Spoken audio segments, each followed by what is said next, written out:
Hi fame, எல்லோரும் ரெடியாக இருக்கீங்களா?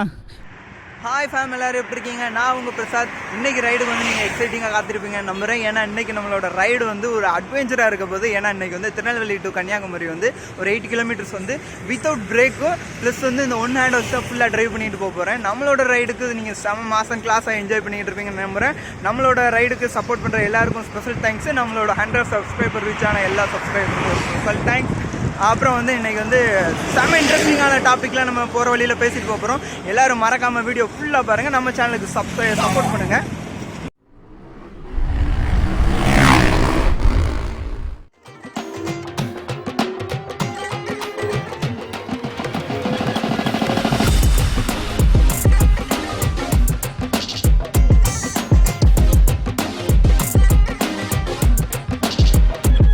நம்ம ரைடை ஸ்டார்ட் பண்ணலாம். இன்றைக்கி ஒரு ரைடு வந்து ரொம்ப அட்வென்ச்சராக இருக்கும் போது நீ ஃபுல் அண்ட் ஃபுல் இந்த ஒன் ஹேண்டு ஃபுல்லாக தான் வச்சு ட்ரைவ் பண்ணோம். அப்புறம் வந்து வித்தவுட் பிரேக். ஓகே, போகலாமா? ஸ்டார்டிங் தான் கொஞ்சம் அப்படியே கஷ்டமாக இருக்கின்றது. அப்படியே கொஞ்சம் ரன்னிங் மட்டும் ஓகே பிடிச்சாச்சு. Next gear. ஆக்சுவலாக இது வந்து திருநெல்வேலியில் அந்த ஜங்ஷன் இருக்கும் பார்த்தீங்களா, அந்த இடத்துல இருந்து நான் ஸ்டார்ட் பண்ணுறேன். Okay, start gear. ஆக்சுவலாக வந்து இந்த மாதிரி ட்ரைவ் பண்ணுறது வந்து ஒரு 40-50 அந்த மாதிரி மேனேஜ் பண்ணிக்கிட்டு போவேன் அப்படின்னு எல்லோரும் நினச்சிருப்பீங்க. அது கிடையாது. இன்றைக்கி வந்து ஆர்பிஎம் வந்து 6000 to 8000 அந்த ஆர்பிஎம்மில் வந்து மெயின்டைன் பண்ணிட்டு போகிறோம். இந்த மாதிரி ட்ரைவ் பண்ணுறதை வந்து எல்லோரும் அவாய்ட் பண்ணிடுங்க. நம்மளோட சேனலில் வந்து ஒரு 100 சப்ஸ்கிரைபர் ரீச் பண்ணதுனால ஒரு சின்ன மோட்டிவாக இருக்கட்டுமே அப்படிங்கிறக்காண்டி இந்த மாதிரி ட்ரை பண்ணிக்கிட்டு இருக்கேன். மேக்ஸிமம் வந்து இதை யாருமே ட்ரை பண்ணாதீங்க, என்னோட பெஸ்ட் அட்வைஸை தான். அது போக வந்து நம்ம ரைடிங்கில் வந்து எல்லாருமே கொஞ்சம் ஹெல்மெட் போட்டுட்டு பைக் ஓட்டுறது ரொம்ப சேஃபாக இருக்கும். இன்றைக்கி ரைடு வந்து செம்ம மாதம் கிளாஸாக இருக்க போது. அப்புறம் வந்து என்னடா நீங்கள் மாட்டில் ஹைவேல ஏறிட்ட, அதுக்கப்புறம் போய்கிட்டே தான் இருப்பேன், இதுக்கப்புறம் என்ன இருக்குது அப்படின்னு கேட்டால் இதுக்கு இடையில நிறைய அட்வென்ச்சர்ஸாக இருக்கும் இருக்கு ஃபேம். இப்போ வந்து மழை பெய்ய ஆரம்பிச்சிருச்சு, அதனால் நம்ம கோப்ரோவை கழட்டி உள்ளே வைக்கணும். ப்ளஸ் வந்து நான் ரெயின்வேர் வந்து போடணும். அதனால் அப்படியே ஸ்லோ பண்ணி நிப்பாட்டிக்கலாம். பிரேக் பிடிக்கக்கூடாது. முடிஞ்ச அளவு கியர்லேயே டவுன் பண்ணி அப்படியே நிப்பாட்டுவோம். ஆக்சுவலாக ரைடு வந்து ரொம்ப ஈஸியாக இருக்கும்னு நினச்சேன். இந்த பிரேக் பிடிக்காமல் ஓட்டுறது ரொம்ப டஃப்பாக இருக்கு. ஓகே என்னாச்சு? ஓகே ஃபேம், நியூட்ரல் பண்ணிட்டேன். கோப்ரோவை மட்டும் கழட்டி உள்ளே வச்சிடலாம். ஃபேம் வழியாக மழை நின்றுச்சு, நம்ம கிளம்பலாம். நிப்பாட்டி போகும்போது தான் நல்ல ஒரு செம மாதம் இருக்குது. ஏன்னா ஃபஸ்ட்டு ஆக்சலரேஷன் ஃபஸ்ட்டு ஸ்டார்ட் பண்ணும்போது தான் ரொம்ப பயங்கரமாக இருக்குது. அப்படியே இங்கிட்ட வந்துட்டு இப்படி மாறிட்டு ஓகே. அடுத்தது ரொம்ப மிஸ்ஸிங் ஆகுது. இன்றைக்கி நம்ம ரைடு வந்து செம்ம மாசன் கிளாஸாக போயிட்டுருக்கு. இடையில நிறையா எதிர்பார்க்காத அளவுக்கு நிறையா இது இருக்குது. ஆக்சுவலாக பிரேக் வேறு பிடிக்கக்கூடாதுன்ட்டு நம்ம சேலஞ்ச் பண்ணியிருக்கோம். மேக்ஸிமம் நம்மளுக்கு முடிஞ்ச அளவுக்கு பிரேக் பிடிக்காமல் சமாளித்து பார்ப்போம். முடியாத சூழ்நிலைக்கு வேறு வழியில் பிரேக் பிடிச்சி தான் ஆகணும். ஃபேம் இன்னும் நம்மளுக்கு பார்த்திங்கன்னா 55 கிலோமீட்டர் பேலன்ஸ் இருக்குது. இதில் வந்து இன்னும் இடையில வந்து என்னென்ன தடங்கள் வரப்போகுதுன்னு தெரில. நம்ம மேக்ஸிமம் முடிஞ்ச அளவுக்கு அது எல்லாத்தையும் கடந்து போயிடும்ன்ற ஒரு நம்பிக்கை இருக்குது. லைட் எரியுதுப்பா, பிரைட்டு. ஓகே, நெக்ஸ்ட்டு வந்து நம்ம கன்னியாகுமரி ட்ராவல் வந்து எக்ஸ்பெக்ட் பண்ணாத ஒரு விஷயம். ஏன்னா வந்து இப்போ ஃபுல்லாக ரெயினாக இருந்துச்சு, நிறையா பாதைகள்லாம் டேமேஜ் ஆகிட்டுங்கிறதுனால நம்ம ரைடு போகாமலே இருந்தோம். இன்றைக்கி ரைடு போகிறதுக்கு வந்து முக்கியமான காரணம் என்னென்னா நம்மளோட 100 சப்ஸ்கிரைபர்ஸை ரீச் பண்ணிட்டோம். என்னடா இது 1 பில்லியன் சப்ஸ்கிரைபரை ரீச் பண்ண அளவுக்கு ஃபிலிம் காட்டுறேன் அப்படின்னா, நம்மளோட சேனலுக்கு வந்து ஒரு 100 சப்ஸ்கிரைபருங்கிறது ஒரு பெரிய விஷயம். ஏன்னா நம்மளோட ஒர்த்து அவ்வளோதான் அப்படிங்கிற மாதிரி போயிட்டுருக்கு. நம்மளோட சேனலை வந்து பிக்கப் பண்ணுறதுக்கு உங்களால் முடிஞ்ச ஒரு சின்ன ஷேர், அதாவது ஒரு சின்ன வாட்ஸ்அப் ஸ்டேட்டஸ் போடலாம். இல்லைனா வந்து உங்களோட வாட்ஸ்அப்பில் ஷேர் பண்ணும்போது ஒரு 5 பேர் மினிமம் ஒரு 5 பேருக்கு ஷேர் பண்ணி நம்ம சேனலை கொஞ்சம் தூக்கி விடலாம். அந்த மாதிரி ஏதாவது ஒரு நல்ல காரியங்கள் பண்ணி நம்ம சேனலில் தூக்கி விடுறதுக்கு இருந்தால் நல்லா தான் இருக்கும். ஓகே, இப்போ இடையில வந்து இதில் வந்து ஒரு ரூட்டை கிளியர் பண்ணிட்டாங்களா? போன தடவை வந்து இந்த இடத்துல வந்து பேரிகேட் வச்சுருந்த மாதிரி இருந்துச்சு. அதோட க்ரௌடாக இருக்கே அப்படின்னு பார்த்துக்கிட்டு இருந்தேன். பேரிகேட் இல்லை. ஓகே, நம்ம கன்டினியூ பண்ணலாம். ஆக்சுவலாக இன்னும் கொஞ்சம் தூரம் போயிட்டு நம்ம பெட்ரோல் அடிக்கலாம். ஏன்னா இப்போ கூட பெட்ரோல் 3 கோடு இருக்கா, அதனால் இன்னும் கொஞ்சம் பெட்ரோல் டவுன் ஆகட்டும், நம்ம பெட்ரோல் போடலாம். சைக்கிள்லேயே ட்ராவல் பண்ணுறாப்புலப்பா ட்ராவலர். இந்த மாதிரி ஒரு ட்ராவலர்ஸ் எல்லாமே இந்த வேலையில் இருக்காங்க. அந்த மாதிரி நிறைய பைசைக்கிள் டிரைவர்ஸ் எல்லாமே, அதாவது ரைடர்ஸ் எல்லாமே இங்கே நிறையா இருக்கிறாங்க. ஆக்சுவலாக நான் வந்து இப்போ வந்து ஒரு நாங்குநேரி அப்படிங்கிற ஏரியா பக்கத்தில் வந்துட்டேன். இங்கே எங்கள் என்னோடய ஃப்ரெண்டுலாம் இங்கே இருக்காங்க. அவங்களாம் மீட் பண்ணுறதுக்கு எனக்கு டைம் இல்லை ஃப்ரெண்ட்ஸ். சாரி ஃப்ரெண்ட்ஸ், பார்க்கலாம். நம்ம வந்து இப்போ பெட்ரோல் அடிச்சுக்கலாம். ஒரு பாயிண்ட் குறைஞ்சிருச்சு. இந்த பல்க்கு கொஞ்சம் பெருசாக இருக்குது. நம்ம அப்படி இந்த பல்கில் போய் பெட்ரோல் அடிச்சுக்கலாம். நிப்பாட்ட போகிறது ரொம்ப கஷ்டம். ஏன்னா பிரேக் யூஸ் பண்ணக்கூடாது. கரெக்டாக அந்த பாயிண்டில் போய் ரீச் பண்ணணும்.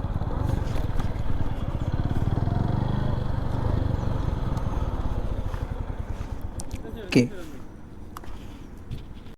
நம்ம பெட்ரோல் போட்டாச்சு. என்னடா அங்கேருந்து இங்கே வரைக்கும் எப்படிலாம் வந்து அப்படின்னு கேட்டால் தள்ளிட்டு வந்துட்டேன். ஓகே, ஸ்டார்ட் பண்ணலாம். ஆக்சுவலாக வண்டியில் வந்து ஆர்பிஎம் கொஞ்சம் இன்க்ரீஸ் பண்ணி வச்சுருக்கேன். அதனால் மூவ்மெண்ட் வந்து நல்லாயிருக்கு. இதே வந்து BS6 பைக் ஆரம்பிச்சுனீங்களேன், ஈஸியாக அப்படியே கண்ட்ரோல் பண்ணிக்கலாம். வாவ், இந்த மாதிரி ரோட்டில் இந்த மாதிரி சேட்டை பண்ணக்கூடாதுன்னு தான் நினைக்கிறேன். இருந்தாலும் ஒரு சேலஞ்ச் பண்ணிட்டோமே. ஓகே, பெட்ரோல் அடித்தாச்சு. நேராக கன்னியாகுமரியில் தான் ஸ்டாப்பு. அதுக்கு இடையில் எனக்கு இல்லை ஒரு பிரேக்கு. ஓரளவு மழை நின்றுச்சு. நம்ம கிளம்பிட்டு இப்போ போயிட்டுருக்கோம். BMW செமையாக இருக்கு. நம்மளுக்கு என்னைக்கு கிடைக்க போகுது, எப்போ நம்ம ஓட்ட போகிறோமோ தெரில போங்க. ஓகே, இன்றைக்கி நம்ம வந்து ரைடில் வந்து இப்போ வந்து ஒரு 15 கிலோமீட்டர் தாண்டி வந்துட்டேன். இவ்வளோ நேரம் மழை பெஞ்சிருச்சு, நின்றுச்சு. ஓகே, இன்னும் நம்மளுக்கு வந்து போகிற லொக்கேஷனுக்கு இன்னும் 1 hour காட்டுது. ஆனால் நான் 1 hourல இல்லை, நம்ம ஸ்பீடாக போயிடலாம். அதுபோக வந்து இன்றைக்கி வந்து ஒரு செம்ம மாதம் ஒரு கண்டென்ட் இருக்குதுன்னு சொன்னால, அது என்னன்னா வந்து ட்வின் த்ராட்டில்ஸ் படி தான். அதாவது TTF. என்ன கதைன்னா, நான் வந்து ஃபஸ்ட்டு சொல்லிடுறேன், நான் வந்து TTFக்கு ஃபேன் கிடையாது, பெரிய ஃபேன் கிடையாது. ஆக்சுவலாக எனக்கு பைக்கிங் பிடிக்குங்கிறனால, அவர் ஒரு பைக்கர் அப்படிங்கிறனால ஒரு சின்ன சப்போர்ட் மாதிரி நீங்கள் நினச்சிக்கலாம். ஏன் அப்படி திடீர்னு என்னடா TTFக்கு சப்போர்ட் பண்ணுறான்னா, நான் தான் TTF சப்போர்ட் பண்ணி பெருசு பண்ணலாம் கிடையாது. ஏற்கனவே ஒரு 4 மில்லியன் சப்ஸ்கிரைபரில் பெரிய டானாக இருக்காப்புல. த இம்மோர்டல் TTF வாசன் பற்றி தான் இன்றைக்கி ஒரு சின்ன ஒரு குவைட் கொடுக்க போகிறோம். ஆக்சுவலாக இது என்னென்னா, TTF வச்சு நிறைய வியாபாரம் பண்ண ஆரம்பிச்சிட்டாங்க. எப்படின்னா, இப்போ வந்து அரசியல்வாதி ஒரு ஆள் கிளம்பிட்டாப்புல, ஒரு 2 பேர் பையத்துக்கிட்டு கிளம்பிட்டாங்க. TTF பைக் போட்டால் நான் தான் ஃபஸ்ட் ஆள் வாங்குவேன். ஆக்சுவலாக வந்து TTF வந்து அவரோட ஹேபிட்டுக்கும் அவரோட இருக்கிற ஃபேன் சப்போர்ட்டுக்கும் அவர் வந்து கண்டிப்பாக வந்து உங்கள் கவர்மெண்ட்டெல்லாம் பிச்சை எந்த எடுக்க தேவையே கிடையாது. அவர் வந்து கண்டிப்பாக அவர் ஒரு TTF நேம் பிராண்டை வச்சு ஒரு ஃப்ளைட்டு கூட தயாரிக்கிற அளவுக்கு ஒரு பெரிய பிராண்டாக இருப்பாப்பில். அதில் வந்து சந்தேகமே கிடையாது. நீங்கள் வந்து அந்த 2 பேருக்கு கம்பத்திக்கொண்டு ஆகியோ நீ TTF நீ பைக் போட்டால் நான் தான் வாங்குவேன், உங்கள் கவர்மெண்ட் தான் உங்களுக்கு ரொம்ப. ஆக்சுவலாக உங்கள் மூளையை கொஞ்சம் யோசிச்சு பாருங்கள். இந்த வந்து TTF வந்து ஆக்சிடெண்ட்டுக்கு முன்னாடியே பிட் ஸ்டாப் வந்து ரெடி பண்ண ஆரம்பிச்சிட்டாப்புல. வெயிட்டிங் தான் வெயிட்டிங் தான் ரொம்ப வெயிட் பண்ணிக்கிட்டு இருந்தாங்க TTF எல்லாருமே. இப்போ வந்து அந்த ஆக்சிடெண்ட்டுக்கு அப்புறம் கொஞ்சம் லேட் ஆகி, அதுக்கப்புறம் இப்போ ரொம்ப லேட்டாக தான் நம்ம TTF பிட் ஸ்டாப்பே ஓப்பன் ஆகிருக்கு. ஓகே ஆயிடுச்சு, அதை விட்டுருங்க. செம என்டர்டெயின்மெண்ட்டோட செம என்ஜாய்மெண்ட்டோட போயிட்டு இருந்த ஒரு வாசனோட ஒரு பைக் ட்ரிப்பு விளாக் ஃபுல்லாமே செமையான ஃபெயிலியராக போச்சு. 10 வருஷம் லைசன்ஸ் பேன் பண்ணிட்டாங்க. அவரும் இன்டர்நேஷ்னல் லைசன்ஸ் இதெல்லாம் இல்லைன்னா பாஸ்போர்ட் ரெடி ஆன பிறகு வேறு எங்கேயாவது வெளிநாட்டுக்கு போய்ட்டு பைக் ஓட்டலாம் அப்படின்னு செம்ம வெயிட்டிங்கில் ஃபீலிங்கில் உட்காந்துருக்காப்புல. அப்படிப்பட்ட ஒரு மனுஷனை வந்து நீங்கள் வந்து மேலும் மேலும் கடுப்பேற்றுற மாதிரி ஒரு ஸ்போர்ட்ஸ் பர்சன் ஒரு லேடி சொன்னாங்களே, அவங்க பேர் ஏதோ ஆயிஷாவோ என்னமோ சொன்னாங்க. அவங்க வந்து வம்புக்கு இருக்கிறது பார்த்தீங்களா. அதாவது நீங்கள் என்ன பைக்னாலும் எடுத்துகிட்டு வாங்க தலைவா, நாங்கள் வந்து ட்ராக்கில் வந்து அந்த மாதிரி இந்த மாதிரி அப்படின்னு ஃபிலிம் காட்டிக்கிட்டு இருந்தாப்புல. அந்த ஃபிலிம் இல்லாமல் நீங்கள் காட்டலாம். நீங்கள் யார்கிட்ட காட்டணும்னா, ஐயா VR வேலண்டினோ ரோஸி நீ வாயா என் கூட வந்து ட்ராக்கில் போட்டு பாரு அப்படின்னு அவர்கிட்ட வந்து கேட்கணும். நீங்கள் வந்துட்டு சம்மந்தமே இல்லாமல் என்னமோ ஒரு இதுக்கு வந்து ஒரு ஸ்டோரியோட சொல்லலான் இருக்கேன். செம மாசாக இருக்கும். அது எப்படின்னா, ஒரு குரங்கை வந்து ஒரு சிறுத்தை வந்து வேட்டையாடி போயிருச்சான். தூக்கிட்டு போயிட்டு இருக்கும்போது அந்த குரங்கு கத்துது சரியான கத்திருச்சு. அதோட பக்கத்தில் இருந்த குரங்குங்கெல்லாம் என்ன வந்துச்சு அப்படின்னா, எல்லோரும் வேகமாக கூடி வந்து அந்த சிறுத்தையை அடித்து போட்டுன்னா சரியான கடி, சிறுத்தைக்கு சரியான கடின்னு கடிச்சு விட்டுட்டு அது அந்த குரங்கை காப்பாற்றிட்டு போயிடுச்சு.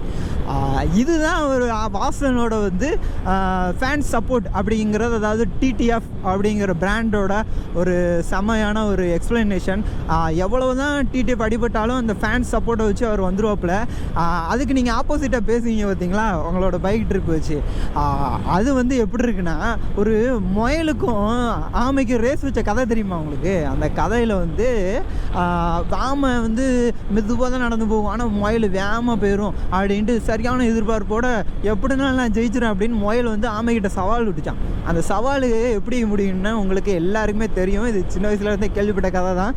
அந்த மாதிரி ஒரு அதாவது ஒரு ஸ்போர்ட் பெர்சன் வந்து நீங்கள் வந்து ஒரு ஸ்போர்ட் பெர்சனாக இருந்துட்டு ஒரு ரைடர், அதாவது ஒரு ட்ராவலர் அப்படிங்கிறவர்கிட்ட போயிட்டு நீங்கள் வந்து நான் வந்து ட்ராக்கில் அப்படி ஓட்டி உங்களை இது முடியடிச்சிட்டேன் அப்படின்னு சொல்கிறதெல்லாம் வந்து சரியான வம்புகளுக்கிற மாதிரி இருக்குது. இந்த மாதிரி நேரத்தில் எனக்கும் சொல்ல தோணும், வந்து ஆயிஷா நீங்கள் வந்து என்னோட வந்து போட்டி போடுற ரெடியா, நானும் உங்களோட சவாலை ஏற்றுக்கிறேன். நான் வந்து என்னோடய சவால் என்னென்னா ஒன்றும் இல்லை, நம்மளோட டிவிஎஸ் எக்ஸல் இருக்குது பார்த்தீங்களா, எக்ஸல் ஹெவி டியூட்டி, அந்த பைக்கில் வந்து நம்ம கன்னியாகுமரி டு லடாக் ட்ரிப்பு போகிறோம். 2 பேரும் நம்மளோட லடாக் ட்ரிப்பில் யார் கண்டினியூ பண்ணிவிட்டு யார் லடாக் ரைடை முடிக்கிறா அப்படின்னு வேணால் நம்மளுக்குள்ள பந்தயம் வச்சுக்கலாம். இதுதான் வந்து ரைடராக எங்களுக்கும் உங்களுக்கும் உள்ள வித்தியாசம். நீங்கள் ஸ்பீடாக போங்க, என்ன பைக் வச்சுருந்தாலும் போங்க, அது எங்களுக்கு பிரச்சனையே கிடையாது. எங்களோட 100 சிசி பைக்காக இருந்தாலும் சரி, 1000 சிசி பைக்காக இருந்தாலும் சரி, அது எங்களுக்கு ஒரு பெரிய கோல்டு. அந்த கோல்டை வந்து நாங்கள் ரேஸுக்காக யூஸ் பண்ணல, எங்களோட ட்ராவல், எங்களோட ஒரு எப்படி என்னோட எக்ஸ்பெக்டேஷன் எல்லாத்தையுமே நான் ஒரு நிறைவேற்றிக்கிட்டு இருக்கோம். அப்படி தான் எங்களோட ட்ராவல்ஸ் எல்லாமே போயிட்டுருக்கு. நீங்கள் வந்து ரேஸ்க்கு கூப்பிட்டு தேவையில்லாமல் வம்பளுக்காதீங்க. இன்றைக்கி வம்பளுத்து அதை நாங்கள் வந்து ஒரு ட்ராவலராக நாங்கள் வந்து அந்த ரேஸில் வந்து தோத்தே போயிட்டு இருந்தாலும் எங்களுக்கு கேவலமே கிடையாது. ஏன்னா ஐ எம் ட்ராவலர், நீங்கள் வந்து ஒரு ரேசர். நீங்கள் வந்து உங்கள் ஃபீல்டை பாருங்கள், நாங்கள் எங்கள் ஃபீல்டை பார்த்துட்டு போயிட்டே இருப்போம். எங்களுக்கு வந்து இருக்கிற ஃபேன்ஸ் சப்போர்ட்டுக்கும் உங்களுக்கு இருக்கிற ஃபேன்ஸ் சப்போர்ட்டுக்கும் அது வேறு. You are the sport person, நீங்கள் வந்து எங்களை வந்து கம்பேர் பண்ணக்கூடாது. ஓகே, இதோட முடிச்சுக்கலாம். டிடிஎஃப் பற்றி சொல்ல வந்த விஷயங்கள் வந்து இதுதான். ஆக்சுவலாக வந்து இது டிடிஎஃபோட சப்போர்ட்லாம் கிடையாது. அடிங்க ஏத்தாப்பில் வந்துருச்சு பார்த்துங்க, டோல்கேட்டு க்ரௌடாக வேறு இருக்கே, பிரேக் பிடிக்காமல் போகணுமே. சரி, கடந்து தான் ஆக வேண்டும். ஆக்சுவலாக இது எப்படி பிளான் பண்ணலாம் அப்படின்னா, ஸ்லோவாக போயிட்டு அப்படியே நைஸாக கடந்துரும். என்னப்பா வழக்கமாக அப்படித்தானப்பா பண்ணுவேன் அப்படின்னா அப்படிலாம் கிடையாது. முடிஞ்ச அளவுக்கு ட்ரை பண்ணி பார்ப்போம். கியரை டவுன் பண்ணி தான் ஸ்லோ பண்ண வேண்டியிருக்கு. ஏன்னா பைக்கு பிரேக் வந்து நம்ம பிடிக்க மாட்டோம் அப்படின்னு சேலஞ்ச் பண்ணியிருக்கோம். ஏறிடுற கைப்புள்ள ஏறிட்டான்டா. செம கிளாஸாக மாசாக இந்த டோல்கேட்டை தாண்டியாச்சு. ஓகே, இனி கவலையே கிடையாது. ஆக்சுவலாக ஃபேம் இப்படி கையை கொண்டு போய் இப்படி மாற்றுறது எனக்கு பழக்கமே இல்லையா. சடக்கு இந்த கை தான் வருது, அதை கண்ட்ரோல் பண்ணிக்கிட்டு நான் அப்படியே வந்து பைக்கில் போய்கிட்டு இருக்கோம். ஓகே, நீ ரெயின் வராதுன்னு நினைக்க, ஆனால் மேகமூட்டமாக இருக்குது. ஒருவேளை ரெயின் வந்துச்சுன்னா இன்னும் கொஞ்சம் தூரம் போயிட்டு நம்மளோட ட்ராவல் விலாக கண்டினியூ பண்ணலாம். ஓகே, இது இன்றைக்கி வந்து இந்த ட்ராவலுக்கு வந்து இருக்க எல்லாரையும் நான் மாஸ் அண்ட் கிளாஸை சூப்பராக வெல்கம் பண்ணுறேன். நமக்கு வந்து இப்போ ஒரு டாமினார் பைக்கில் ஒரு 2 ரைடர் போய்கிட்டு இருக்காங்க. அவங்கள ஃபாலோ பண்ணி அப்படியே போகலாம். கொஞ்சம் தூரம் பின்னாடி ஃபாலோ பண்ணிட்டு வந்தேன். ஒரு 100லேருந்து 110 வரைக்கும் மெயின்டைன் பண்ணி போய்ட்டு இருந்தாங்க. அந்த ஸ்பீட்லேயே போனால் மெயின்டைன் பண்ணி போகலாம், இல்லை ஸ்பீடை இன்னும் கொஞ்சம் இன்க்ரீஸ் பண்ணாங்கன்னு வைங்களேன், நம்ம அப்படியே பேக் அடிச்சிருவோம். கர்நாடகாவிலேருந்து கன் மாதிரி வந்து இறங்கிருக்காங்க பார்த்தீங்களா 2 பேர். ஆக்சுவலாக அந்த முன்னாடி வந்து ரெயின் இன்லைனர் போட்டுருக்கிறவர் வந்து முன்னாடி போயிட்டார், ரொம்ப தூரத்தில் போயிட்டு இருக்காரு. முடிஞ்ச அளவு டஃப் கொடுத்து அப்படியே பின்னாடியே போவோம். நம்ம வந்து பிரேக் பிடிக்காமல் போகிறதுனால இவங்க பின்னாடி போகிறது செம்ம ரிஸ்க்கு. ஏன்னா வந்து பார்த்தீங்களா, இப்போ இவர் போயிட்டு இருக்காரு. இந்த மாதிரி கிராசிங்லலாம் மாட்டணும்னு வைங்களேன், செக்குனாண்டா செவனாண்டின்னு வந்து சொருகிடுவாங்க. அதனால் வந்து இவங்களை கைவிடுறது நல்லது. ஓகே, நம்ம வந்து இன்னும் கொஞ்சம் ஸ்பீடை குறைச்சிக்கலாம்.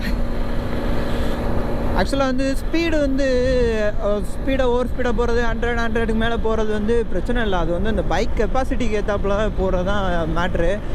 நம்ம வந்து ஒரு 110 வரைக்கும் வந்து நார்மலாக ஒரு சின்ன வாப்ளிங் கூட இல்லாமல் அப்படியே போயிட்டு இருக்கலாம். ஆனால் அவங்க வந்து பஜாஜ் டோமினார் 400 வச்சுருக்கிறதுனால பயங்கரமான ஒரு டார்க்கில் வந்து சல்லுன்னு போயிட்டே இருக்காங்க. ஒரு 120க்கு மேலே வந்து மெயின்டைன் பண்ணி போயிட்டுருக்காங்க. நம்மளோட இந்த without braking and one hand driving challenge வந்து செம்ம மாஸ்டர் கிளாஸாக போயிட்டுருக்கு. பார்க்குறவங்களுக்கு எப்படி இருக்கா எனக்கு தெரியல, எனக்கு வந்து செம்ம த்ரில்லிங்காக போயிட்டுருக்கு. ஓகே, இந்த இடத்துல வந்து நிறைய வெண்டு மில் எல்லாமே இந்த சைடு நிறையா இருக்குது. பார்த்திங்களா, இந்த சைடு எல்லாமே சின்ன சின்ன வெண்டு மில்லாம் நிறையா இருக்குது. ஆக்சுவலாக இந்த சைடு இருக்கிற இந்த எல்லாமே சின்ன வெண்டு மில்லு. பெரிய வெண்டு மில்லுன்னா அதெல்லாம் கொஞ்சம் தூரத்தில் இருக்குது, நல்லா தெரிய மாட்டேங்கி. இந்த ஏரியா பேர் வந்து ஆரல்வாய் மொழி. இந்த பிரேக் பிடிக்காமல் போகிறதோ இல்லை வந்து ஒன் ஹேண்டில் ட்ரைவ் பண்ணுறதோ வந்து தேவையில்லாது. நம்ம ஒரு சேனலுக்காண்டி ஒரு ப்ரொமோஷனாக இருக்கணுமே அப்படிங்கிறக்காண்டி பண்ணதான் இது. யாரும் இதை வந்து தனியாகப்பட்ட முறையில் யாருமே ட்ரை பண்ணாதீங்க. பிரேக்லாம் பிடிக்காமல் போகிறதுலாம் ரொம்ப டஃப்பான காரியம். நாங்கள் எதுக்கு இந்த மாதிரி பண்ணுறோம், பைக்கர்ஸ் எதுக்கு இந்த மாதிரி பிரேக் பிடிக்காமல் சேலஞ்ச் வச்சு போகிறாங்க அப்படின்னா, ஒரு லாங் ரைடு போகிறோம். அப்படி லாங் ரைடு போகும்போது ஒரு நல்ல தூரமாக இருக்கும்போது ஒரு பிரேக் ஃபெயிலியர் ஆயிடுச்சு அப்படின்னா அதை கண்ட்ரோல் பண்ணுறதுக்கு உண்டான வித்தை தெரிஞ்சிருக்கணும்ல. அந்த வித்தையை கற்றுக்கிறதுக்கு தான் இந்த மாதிரி ஃப்ரீ டைமில் இந்த மாதிரி கற்றுக்கிறது. வந்துட்டோம் நம்ம கன்னியாகுமரிக்கு வந்துட்டோம். இன்னும் கன்னியாகுமரிக்கு வந்து ஒரு 4 கிலோமீட்டர் தான் பேலன்ஸ் இருக்குது. இந்த 4 கிலோமீட்டர் செம்ம டஃப்பாக இருக்க போகுது. ஏன்னு கேட்டிங்கன்னா, அந்த ரோடு வந்து சின்னதாக இருக்குது. இந்த சைடு ஒரு வண்டி அந்த சைடு ஒரு வண்டி போச்சுன்னா நம்மளுக்கு ஓவர்டேக் பண்ண இடம் கிடையாது. அதனால் வந்து கொஞ்சம் ஸ்பீடை குறைச்சிக்கலாம். இன்னும் நம்மளுக்கு ஒரு 8 நிமிஷம் பேலன்ஸ் காட்டுது. அந்த 8 நிமிஷமே செம்ம மாதம் த்ரில்லாக தான் இருக்க போகுது. எப்படியோ கஷ்டப்பட்டு இந்த 80 கிலோமீட்டர் தாண்டி வந்தாச்சு. மெதுவாக பிரேக் பிடிக்கலை. ஓகே, மெதுவாக நம்ம எவ்வளோ அந்த 80 கிலோமீட்டர் தாண்டி வந்தாச்சு. இந்த 80 கிலோமீட்டருக்கு பக்கத்தில் வந்து இன்னும் இந்த 2 கிலோமீட்டர் தான் இருக்குது. இந்த 2 கிலோமீட்டர் தான் செம்ம ரிஸ்க்காக போயிட்டுருக்கு. நம்ம எல்லோரும் எக்ஸைட்டிங்காக எதிர்பார்த்துக்கிட்டு இருந்த கன்னியாகுமரி ட்ரிப்பு அதில் வந்து நம்ம ஒன் ஹேண்ட் டிரைவிங் ப்ளஸ் வந்து வித்தவுட் பிரேக்கிங் வந்து கம்ப்ளீட் பண்ணிட்டோம். ரொம்ப டிஃபிகல்ட்டாக இந்த ரைடை கம்ப்ளீட் பண்ணிட்டோம். ஊர் வந்துருச்சு, மேப் டன் ஆயிடுச்சு. ஓகே, இப்போ வந்து நம்ம நார்மல் பண்ணிக்கலாம். ஆக்சுவலாக கன்னியாகுமரியில் வந்து என்ன ஸ்பெஷல்னு உங்களுக்கே தெரியும். விவேகானந்தர் மண்டபம், திருவள்ளுவர் சிலை, அப்புறம் வந்து சன்செட்டு அந்த வியூ பாயிண்ட் இருக்குது பார்த்திங்களா, அதெல்லாம் ரொம்ப ஃபேமஸ்ஸு. கன்னியாகுமரியில் வந்துட்டோம். இப்போ வந்து பைக் அப்படியே பார்க் பண்ணிவிட்டு உங்களுக்கு விவேகானந்தர் மண்டபமும் அப்படியே திருவள்ளுவர் சிலையும் உங்களுக்கு காமிக்கிறேன்.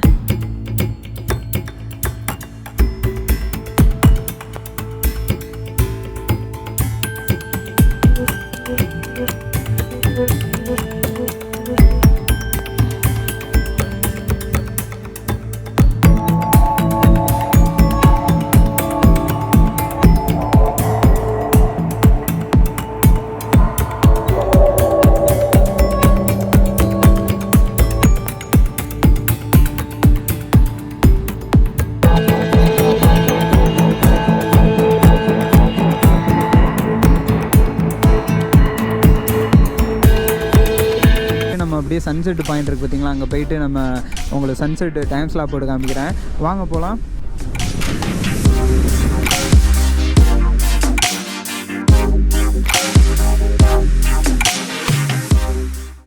கன்னியாகுமரி ட்ரிப்பு செம்ம மாசா கிளாஸாக சூப்பரான ஒரு அட்வென்ச்சரோட முடிச்சாச்சு. இந்த அட்வென்ச்சரை எப்படி நிறைவேற்றுறோம், இது அதாவது எண்டு பண்ணுறோன்னா இப்படி தான் லாஸ்ட்டாக ஒரு ஃபைனல் த்ரில்லிங் வீடியோட இந்த விலாகை வந்து முடிக்கிறோம். ஓகே ஃபேம், நம்ம அடுத்தடுத்த வீடியோவில் இன்னும் எக்ஸைட்டிங்கான வீடியோஸ்லாம் வரப்போது. நம்ம சேனலை சப்ஸ்கிரைப் பண்ணி நீங்கள் கண்டிப்பாக ஃபாலோ பண்ணி வச்சுக்கோங்க. இதுக்கும் மேலே இன்னும் வேறு ஏதாவது அட்வென்ச்சர் இருந்துச்சுன்னா நம்ம சேனலோட இதில் கமெண்ட் பண்ணுங்கள், இந்த வீடியோவில் கமெண்ட் பண்ணுங்கள். ஓகே ஃபேம், இதோட நம்ம வீடியோவை எண்ட் பண்ணிக்கலாம். இது பைக் ட்ரிப். ஓகே, பாய்.